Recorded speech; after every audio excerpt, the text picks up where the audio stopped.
सभी श्रोताओं को जय श्री राम। श्री रामचरितमानस के बालकांड के दोहा नंबर 46 में और 47 में आप सभी का हार्दिक स्वागत अभिनंदन। बढ़ते हैं दोहे की तरफ।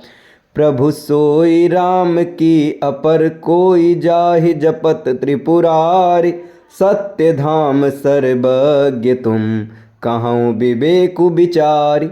हे प्रभु, वही राम हैं या और कोई दूसरे हैं जिनको शिव जी जपते हैं। आप सत्य के धाम हैं और सब कुछ जानते हैं। ज्ञान विचार कर कहिए।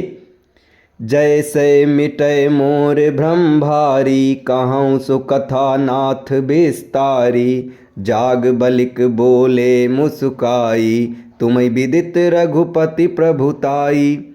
हे नाथ, जिस प्रकार से मेरा यह भारी भ्रम मिट जाए, आप वही कथा विस्तार पूर्वक कहिए। इस पर याज्ञवल्क्य जी मुस्कुराकर बोले, श्री रघुनाथ जी की प्रभुता को तुम जानते हो। राम भगत तुम मन क्रम बानी, चतुराई तुम्हारी मैं जानी। चाहूँ सुनय राम गुण गूढ़ा, कीन्हु प्रश्न मनहु अति मूढ़ा। तुम मन, वचन और कर्म से श्री राम जी के भक्त हो। तुम्हारी चतुराई को मैं जान गया। तुम श्री राम जी के रहस्यमय गुणों को सुनना चाहते हो, इसी से तुमने ऐसा प्रश्न किया है, मानो बड़े ही मूढ़ हो।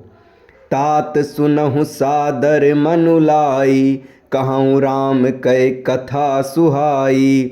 महामोह महि से सुबिसाला, राम कथा कालिका कराला। हे तात, तुम आदरपूर्वक मन लगाकर सुनो। मैं श्री राम जी की सुंदर कथा कहता हूँ। बड़ा भारी अज्ञान विशाल महिषासुर है और श्री राम जी की कथा उसे नष्ट कर देने वाली भयंकर काली जी हैं।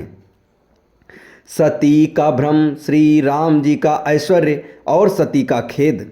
राम कथा शशि किरण समाना, संत चकोर करहि जेहि पाना। ऐसे ही संशय कीन भवानी, महादेव तब कहा बखानी।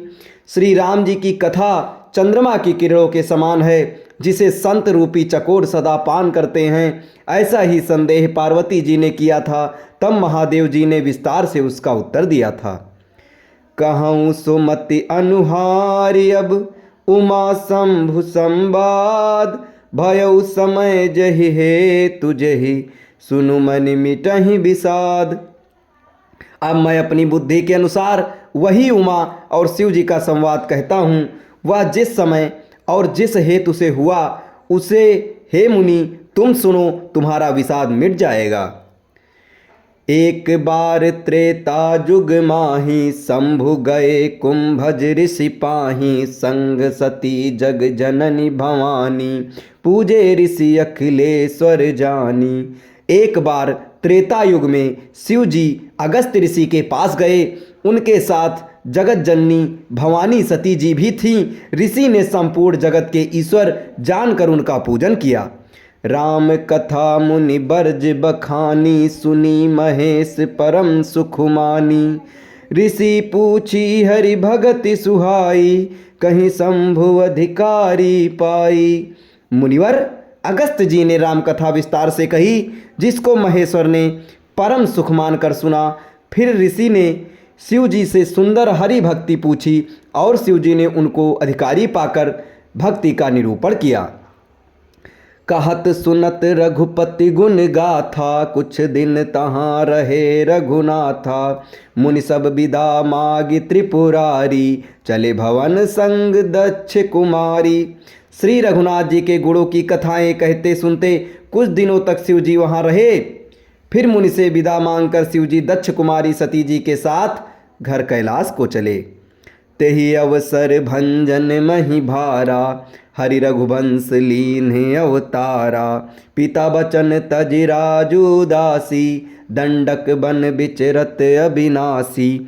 उन्हीं दिनों पृथ्वी का भार उतारने के लिए श्री हरि ने रघुवंश में अवतार लिया था। वे अविनाशी भगवान उस समय पिता के वचन से राज्य का त्याग करके तपस्वी या साधु वेश में दंडक वन में विचर रहे थे।